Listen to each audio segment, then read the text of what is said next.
Okay, I currently checked. It's 4:15, and I looked at the beans. The beans are really starting to brown nicely. They're not getting dark brown. They're still light brown. I kind of want to push them a little closer to second crack. Second crack, first crack is like the bigger pops, and then second crack is tiny snaps. And so when you start getting tiny snaps, you know you went a little too far. Or if you go too much farther than that, you could burn the beans. The other thing I wanted to tell about is the fact that the weather, right now it's rainy and kind of cool and muggy and windy. And so that's why I have all these trays I could set up around this to keep it warm and wind from blowing it out. But all the environmental factors play a big factor on how these beans roast. Some days sunny, dry, they'll roast a completely different profile. So there's so many variables in the coffee. You could find it really great. It's 124. Shut up, Tim, and check the beans. A wee bit more. I'm going to push it a little bit harder. So we're 428. So I mean, I could pull it off so we can see it. I'll just turn it off so I don't burn my beans. But there's so many factors that you'll find that causes the beans to change.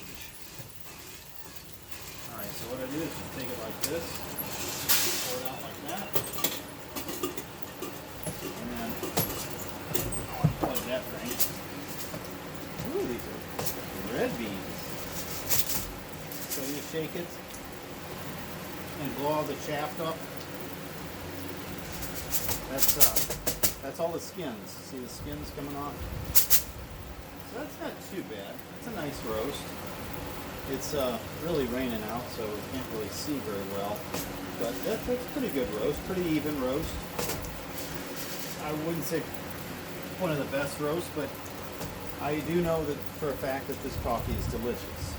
And Sweet Maria's, I'm not getting paid by them, but they do an awesome job making sure that you get good quality beans.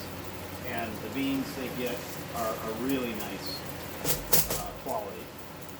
And the flavors typically are outstanding. One more thing I'll say is, what I'm going to say is that when you roast, figure 7 days. Seventh day, first day it will roast, and then I'll wait 48 hours before I grind it. I'm not going to because I'm going to work tomorrow and I need coffee tomorrow morning, so I'm going to roast today. But usually 48 hours, 24 to 48 hours, let the beans, sugars kind of do their flavor profile thing in the bean. And then about 7 days, you can taste it. It's going towards what you would taste in the grocery store. Maybe not as bad, but that's what happens. That's why in the grocery store, no matter how they process it, it's like fruit. It's still going to be stale, and you have that stale taste. Now, if you put cream and sugar in your coffee, then forget roasting at home, because you're going to lose all these wonderful profiles and these wonderful flavors that come up with covering it up with dairy and sugar. I've always drank black coffee, and I love the taste of coffee and the different tastes of coffee. I'm kind of prejudiced against adding anything to my coffee. However, that being said, is this cheaper than the store coffee? It's pretty comparable. Actually, it is cheaper than Starbucks doing it yourself. And you get a better bean. I mean, look at that. That's a wonderful bean. It's not burned at all. Just a few minutes. So, this whole setup, not very much money. The motor might be a little bit more. I don't know how much I paid for that little motor. The specs, I'll try to put in the links in the video thing, the bottom of that, if I can. I'm new to this YouTube thing, so kind of bear with me. But I just wanted this to get out to my friends and folks that have asked questions how to do this. This is how you do it, and it's pretty straightforward.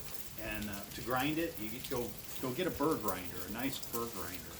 That'll cost you probably 20, 30, 40 bucks, sometimes 50 bucks, depending on the type. But the burr grinder does a nice grind, makes it a uniform grind, and so you can extract that wonderful flavor. And you can drink it with a French press, drip over, any type, espresso in the darker roasts. So anyway, enough being said. Have any questions, just ask them in the comments and I'll try to get back with you. Otherwise, I'm going to try to do another video maybe with different types of coffee. But we'll see. Anyway, thanks again. Bye-bye.